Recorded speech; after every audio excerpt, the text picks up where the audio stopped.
Então, no caso, se o Paulo Elias também teve a sua intimidade violada, assim como a Leia, porque o áudio aparece os dois no momento de intimidade, eu pergunto o seguinte: se for provado, por exemplo, que o Paulo Elias gravou o material, mas que não foi ele quem compartilhou, pegaram o celular dele, pegaram o computador dele, montaram isso, porque eu acho que tem muito mais subsídio para dizer que foi ele que gravou, e eu não estou acusando ele, mas é meio óbvio isso, que é uma conversa de telefone, do que dizer que foi ele que compartilhou isso, porque compartilhou é muito difícil provar.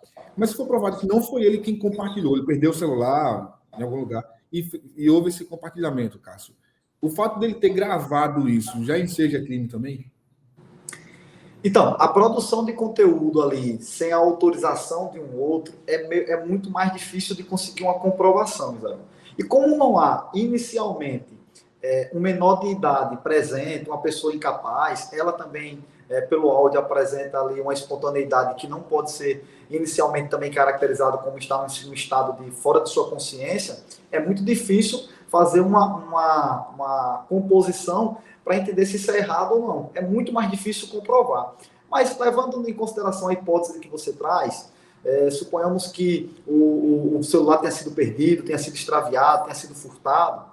Se houve uma violação desse aparelho, então aí a gente foge da tipificação lá do artigo 218C do Código Penal. No artigo 218C do Código Penal, a tipificação é transmitir, vazar esse conteúdo sem o consentimento da outra parte. Então, a gente aplicaria a lei conhecida como Lei Carolina Dickmann, que traz aí justamente o acesso indevido a um conteúdo, a um computador, a um celular, a um dispositivo qualquer, com a finalidade de promover aí um hackeamento de informações, de imagens, de vídeos. Então, é preciso também ver se houve um terceiro, a conduta será diferente do que somente se os dois estiverem envolvidos.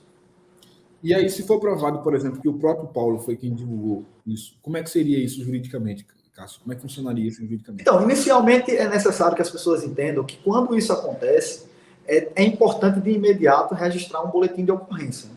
Porque com o boletim de ocorrência, você está dando a entrada, você está batendo a porta da polícia judiciária e, consequentemente, você está batendo a porta do judiciário.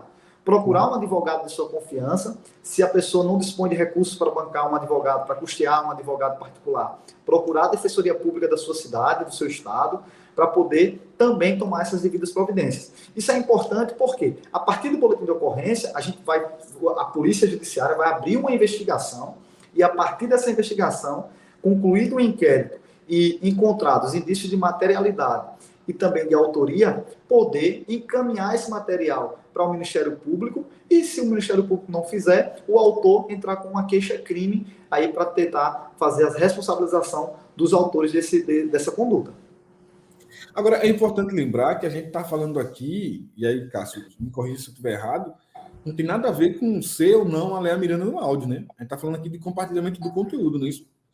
Sim, sim. O fato de ser a Léa Miranda é aquilo que a gente falou lá no começo, Saio, ele traz luz para esse debate, porque todos os dias, centenas de pessoas, milhares de pessoas são vítimas de vazamento de algum tipo de conteúdo, ainda que não seja um conteúdo de cunho sexual. Muitas vezes você conversa com uma pessoa de sua confiança no WhatsApp e aquela pessoa simplesmente vai lá e printa o conteúdo dessa conversa e compartilha com outra pessoa. Às vezes ali tem um segredo de família, às vezes tem uma situação particular que está quebrando a confiança e, dependendo da configuração, pode ensejar aí numa indenização aí na esfera civil.